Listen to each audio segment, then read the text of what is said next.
Alright, this is our 9th day.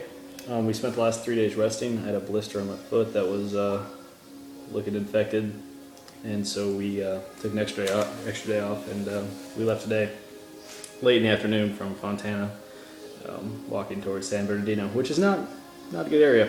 So a few miles in, maybe 4 miles in, a truck stopped, and the guy inside was like, "Hey man, where are you going?" I'm like, "We're going to Georgia." And he's like, "No, too far." I'm like, "Yeah." It's like, "Well, short term, where are you going?" I'm like, "We're heading down to San Bernardino. We're gonna go down from there." And he's all, "No, I'll give you a ride. Like, you don't want to go down there at night. Like, it's not safe." And we're like, "No, it's cool, dude. Like, we'll make it work." And he was persistent, but then he drove off and probably came back less than 5 minutes later, pulled up next to us and handed me a 20. He was like, "Look, you need to take the bus. Like, you can't be walking down here." And I was like, "All right, like, we'll see." We're trying to walk all of this though, so.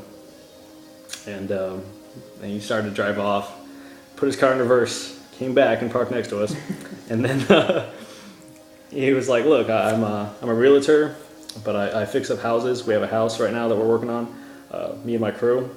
It's like a couple blocks away, if you want to stay there for the night, then you're more than welcome. And you can just leave really early, get through all the bad neighborhoods." And we were like, "All right."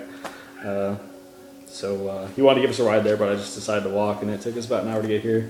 But so we did about 7 miles today, which isn't very far, but we're not in a horrible neighborhood, and the area we were in was not, wouldn't want to be there. So it's kind of interesting.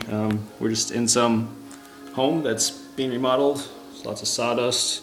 He gave us tuna and Coke, which is awesome. And yeah, so we're just going to chill here for the night and leave really early. And yeah, I'm kind of pleased. It's interesting, our first day that we're on our own. We stayed with my brother the past week. So to have this be our first day where we're not staying with him, and to have someone offer us a house, it's kind of cool. So we'll see how things go, and we might accept a ride from him some slight distance tomorrow just to get through the neighborhood here, and we'll see. So there's that.